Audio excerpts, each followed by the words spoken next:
Hey everybody, this is Bruce Theory coming at you from Asheville, North Carolina. Years ago I took a Toastmasters speaking course in Denver, Colorado, and I'll never forget it. One of the first things they suggested is if you're making a presentation or speech is to tell people what you're going to tell them,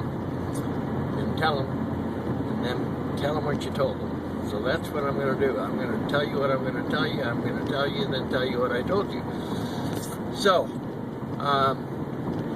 here's what I'm going to be telling you. First of all, I'm going to take a few minutes to introduce myself and how I've been kind of involved in small-time consumer advocacy for a number of years. Secondly, I'm going to talk about basically tests that you can do and ask yourself, questions you can ask yourself to avoid making a mistake that could cost you a lot of time and money in selecting a network marketing opportunity. And then lastly, I'm going to summarize it. Okay. So this is mainly an introduction, and the following videos will be 10 to 12 short videos on tests, questions to ask to avoid making a mistake when choosing an MLM or network marketing company. Okay? A little bit about me and my consumer advocacy. It started actually when my first wife and I, the mother of my 3 sons, agreed to disagree back in Massachusetts. So without going into all the details, her attorney that was representing her in the divorce was a real shyster. Okay? Turns out that he had accumulated over 20 properties. He represented women only, okay? And he had accumulated over 20 homes that had previously been owned by his clients, which was kind of interesting. Anyhow, as a result of getting involved in that and disclosing that, he was disbarred from practicing law in Massachusetts. The second situation is when I was a certified financial planner. And I ran into 2 situations where the attorneys that were estate planners had literally set themselves up to abscond, steal hundreds of thousands of dollars from their clients, which was money that should have gone to the client's heirs. And I was just horrified. There's way, way, way too much of that goes on. The third situation, I got involved and I purchased a maid service carpet cleaning company that was called Pop-Ins, the maid service cleaning service with class. And the owner of that company appeared to be not only very attractive, but very classy.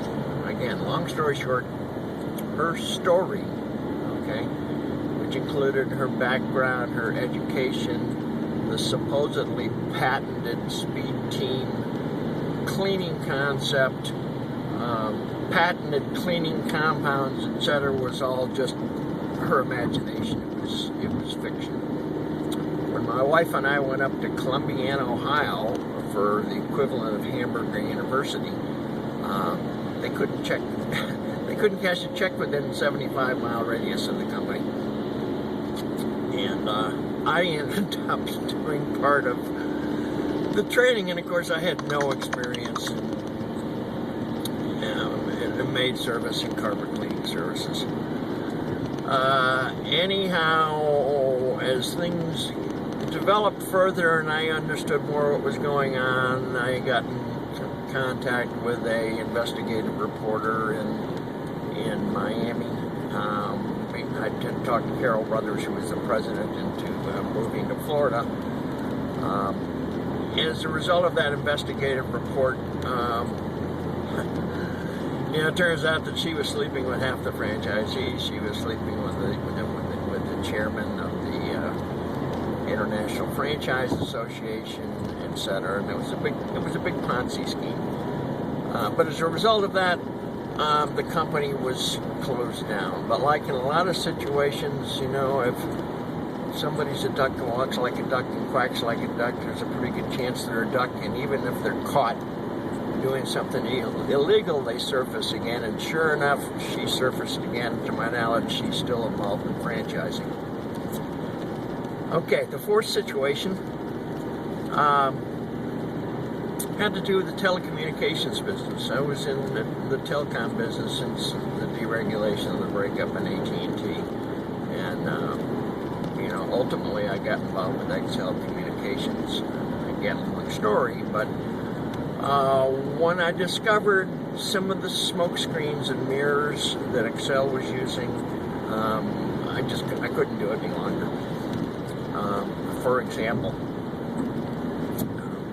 when I started in the business, the cost of a minute in a long distance call was about 35 cents a minute. Ultimately, when I finally got out, it was down to 9 cents. But XL was making a presentation saying that their cost was, I don't remember the exact numbers, but let's say it was 20 cents a minute.